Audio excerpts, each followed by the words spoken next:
Before the dawn of men, before kingdoms rose and fell, there were dragons, beings of flame and power, the gods of the ancient skies. They were the first rulers of this world, their shadows casting long across the nascent continents. Their roars were the thunder that split the heavens, their breath, the fire that forged mountains. We speak their names only in whispers now, relics of a forgotten time. But there was an age when their existence was as real as the stone beneath our feet and the stars above our heads. An age when the world belonged not to us, but to them. This is the story of their rise, their reign, and their silent retreat into the realm of myth. This is the tale of the forgotten creatures from the heart of the earth. The first dragons were born, not of flesh and blood as we know it, but forged in fire and shadow, sculpted from the planet's molten core. Imagine the world in its infancy, a canvas of violent volcanic eruptions, where rivers of lava carved the land. It was from this primordial chaos that they emerged. Ancient texts, passed down through generations, lost to time, describe these moments not as a birth, but as an awakening. The earth itself shuddered, and from the gaping maws of volcanoes, shapes took flight, their scales shimmering like obsidian, their wings carrying the very roar of creation. These were not mere beasts. They were elemental forces given form, living embodiments of the planet's raw, untamed power. The priests of old didn't see monsters. They saw divinities, deities of fire and earth ascending to claim their dominion over the sky. Across the ancient world, dragons ruled the skies. Their dominion was absolute, their presence an undeniable fact of life. This was the age of dragons, a period stretching over millennia where humanity existed under their watchful, often fearsome gaze. Kings and queens did not build empires through conquest alone. They built them in the shadows of these colossal beings. Great temples, monuments of stone and gold, were erected in their honor, offerings laid at their altars in hopes of earning favor or appeasing their wrath. Entire civilizations oriented their lives around the dragons, migrations, their nesting grounds, and their whims. When a dragon soared over a city, it was not merely a spectacle. It was a message, an omen.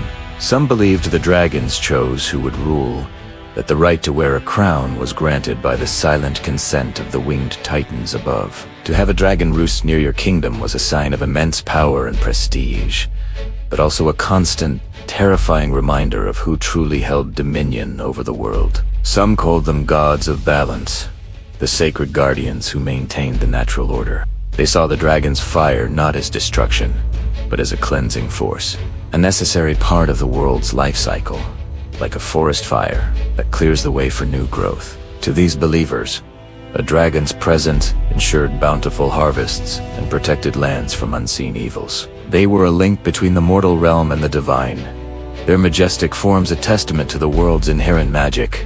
Others, however, saw them only as demons of destruction. They told tales of villages turned to ash, of livestock devoured, of skies blackened by their wings. To them, the roar of a dragon was a harbinger of doom, its shadow a shroud of death. Their fear was visceral, a primal terror passed down through generations. Yet, whether worshipped as gods or feared as devils, all agreed on one undeniable truth. Where dragons soared, the world trembled. Their power was a constant, an unchangeable law of nature that commanded both reverence and terror in the hearts of all who lived beneath them. But the age of dragons ended in blood and fire.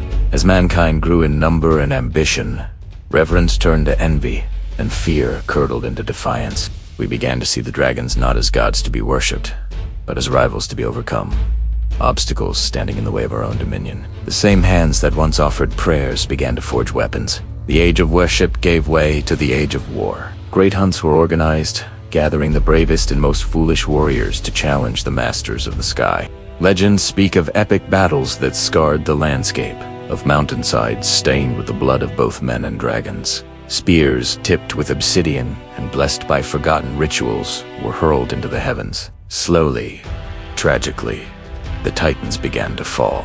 Wounded and weary of the conflict, the great dragons retreated not in defeat, but in sorrow. Some say they returned to the fiery heart of the earth from which they came.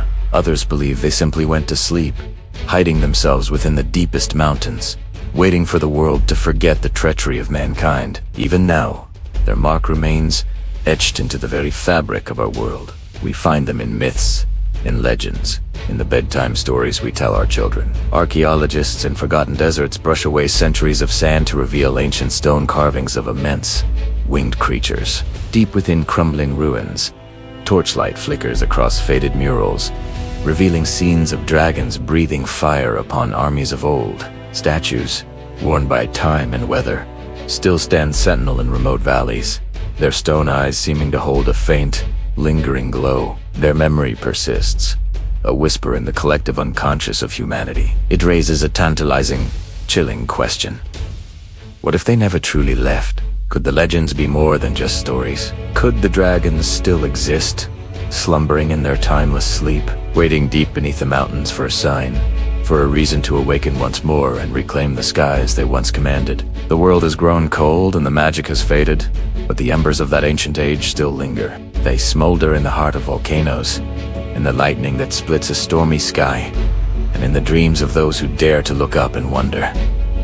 The legends foretell a time of return, a time when the mountains will shake, and the earth will once again give birth to fire. When that day comes, and the skies burn with a light not seen for millennia, they will rise, not as imdes, not as stories, but as the living, breathing rulers of a world that has long forgotten them. Until then, they wait in silence and shadow. They remain forgotten creatures. Thank you for joining us on this journey. If you are captivated by the lost legends of our world, be sure to follow our channel for more tales from the shadows of history.